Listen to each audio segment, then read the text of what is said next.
this is the Google Pixel 6. It's Google's smaller flagship for 2021 that released a little over a month ago here in the US market. I have had plenty of time to use mine, so I am really excited to finally film this review since this is easily one of my favorite phones of the year. Now, is it perfect? No, I wouldn't say so, but they have made one heck of a phone this year for a great retail price of $599. Now, this comes in 3 different colors. There's sorta seafoam, kinda coral, and stormy black. I did ask y'all which color you wanted to see on my channel, and y'all voted closely for the seafoam and coral colors, so I ended up going with coral. The colors are much brighter than on the Pixel 6 Pro, and the back is covered in Gorilla Glass 6, so it is very shiny, and you'll notice that it does pick up some fingerprints.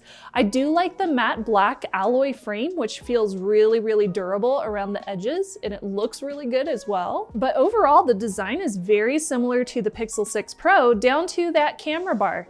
And it does include IP68 water resistance as well, but the bezels around the screen are much more obvious, and the screen itself is not curved. So if you hate a curved edge, you would probably want to consider the 6 over the Pro. Now, rumor has it that we will see a 6.2-inch Pixel 6a eventually, but this one does feature a 6.4-inch display, and it measures smaller than the 6 Pro. It also weighs a little bit less at 207 grams or 7.3 ounces. Now, personally, I do prefer my 6 Pro's display for its resolution and the refresh rate, but this one is pretty gorgeous as well. It is a full HD plus 1080 by 2400 OLED display with 411 pixels per inch, and it can do up to 90 Hz refresh rates with the smooth display technology. I found that it is very responsive, the playback of videos looks really crisp, and the colors are very accurate to my expectations. It is bright enough to use it outdoors, though it is not as bright as my S21 Ultra, but hey, this phone is like half that price. It is a solid display with honestly only one complaint, and that is those big bezels around the edges, which do take away from that screen to body ratio. There is support for nano SIM as well as eSIM, so you can put a nano SIM in there, and you can use it with eSIM. It does support 5G, but here in the States, you will only get a sub-6 model unless you purchase a Pixel 6 through AT&T, FirstNet, or Verizon, which do include millimeter wave in their models. Alternatively, the Pixel 6 Pro includes both. Now, with that said though, on my unlocked Pixel 6, this one right here that I bought at retail from Best Buy, my speeds in Denver have been incredibly good. Like, look at those speeds. They're crazy.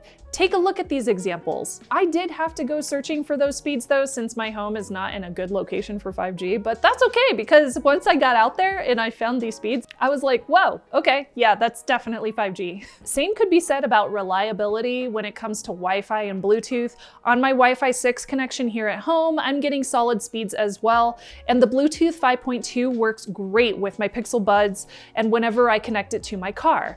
I did not experience any drops or issues with calls either, and I sound crisp whenever I was talking to my mom. She said I sounded great on the phone, but I do want to note call quality, 5G speeds, connectivity totally vary a lot based on your location and your carrier. SpiderOak is giving away some free stuff, and they are also setting you up for better cybersecurity in 2022. Join SpiderOak throughout the holiday season on a path to better security and privacy with their 25 days of cybersecurity. For 25 days, the SpiderOak team is sharing small, actionable changes that can have a huge impact on your online privacy. Whether that's knowing where to go to find out if your email address has been compromised in a breach, or understanding which companies are tracking your data and how you can stop it. Each day will help you understand what kind of action you need to take to keep you and the people you care about safe online. Plus, SpiderOak is giving away all sorts of freebies every single day. You can enter to win free Crossclave Pro plans,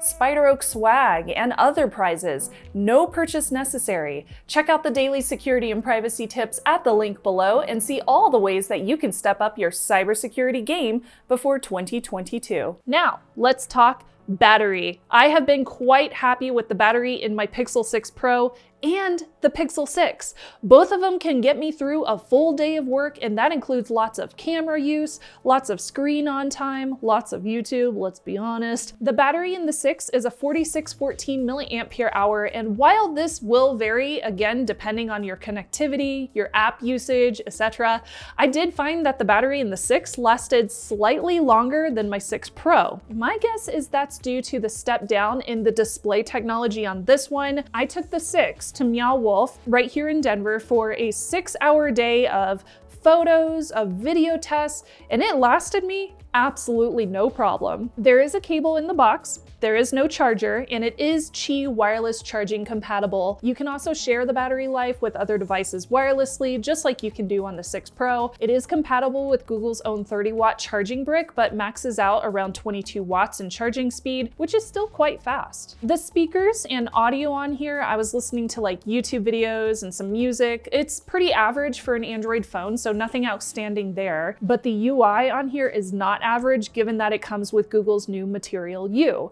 just like on the 6 Pro. So you will notice a pretty fluid, very consistent experience across all the Google applications and the operating system. It comes with 8 gigs of RAM, which I think is plenty to take on workloads, and you do get 2 storage options. You can either get 128 or 256 gigs, and no, there is no micro SD card slot. Now, given that I'm a content creator, I usually prefer more storage than less, but you will only get an option for 512 gigs in the 6 Pro. I am still really digging that Tensor chipset and the Titan M2 security chip in the Pixel line this year. I think they're great.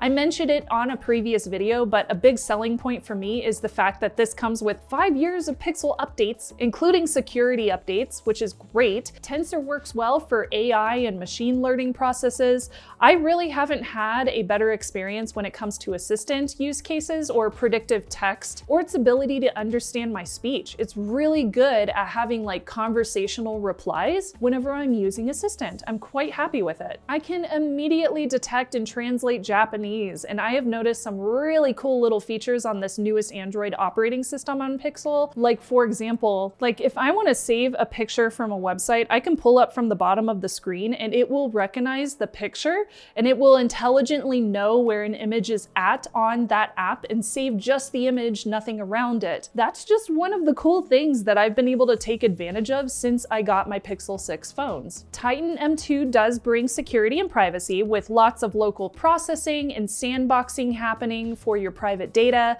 like that's where your fingerprints are stored. That sensor is optical, it's just like the 6 Pro, and it's still slower than ultrasonic Gen 2, and it's not as accurate. That's still my biggest complaint with these two phones, even after updating, registering the fingerprints more than once, pretty much everything you can do to make the fingerprint sensors work faster.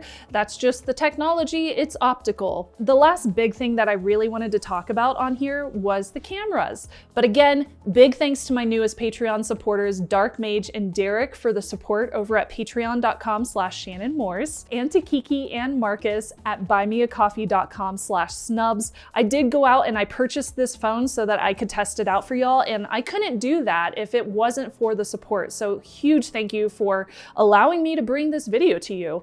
Links are down below for other ways you can support my channel, including grabbing some merch. I got a coupon code, it's Turkey, for 15% off for a limited time. Thank you again so much for supporting, because you do make this content possible. Let's chat about that camera bump on the back. It is missing that telephoto lens from the Pixel 6 Pro, but otherwise the cameras are the same. You've got a 50 megapixel wide camera with an f1.85 aperture and 82 degrees field of view. That one can do 7 times super res zoom. There's also a 12 megapixel f2.2 aperture lens that can be used for ultra wide photos at 114 degrees field of view. The laser detect autofocus and the optical image stabilization are both included on this phone as well. Now, I think the Pixel 6 does a fine job with the rear cameras. Colors are not oversaturated. They look very accurate to what I saw in real life.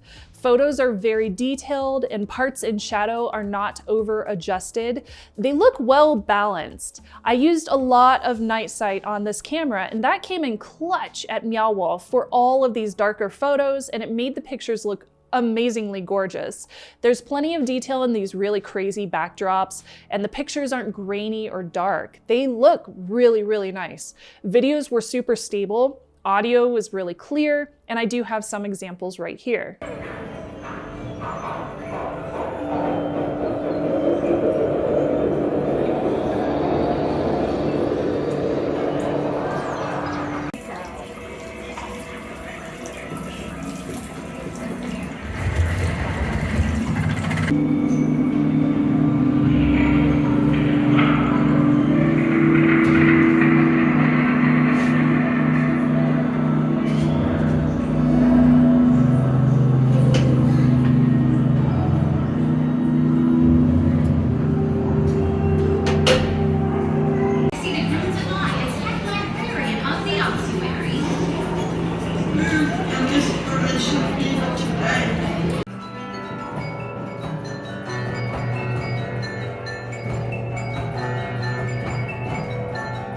Now this camera can output up to 4K 60 FPS, and I did not run into any overheating issues at all on the Pixel 6. And then we have the front-facing camera. This one is a punch hole camera at 8 megapixels. It's got an f2.0 aperture and 84 degrees field of view.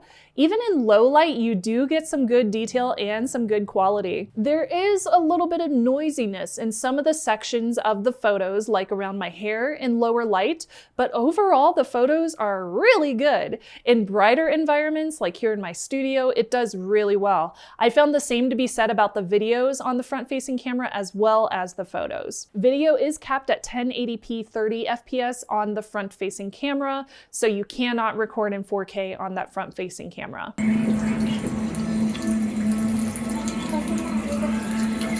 Sparkly wall.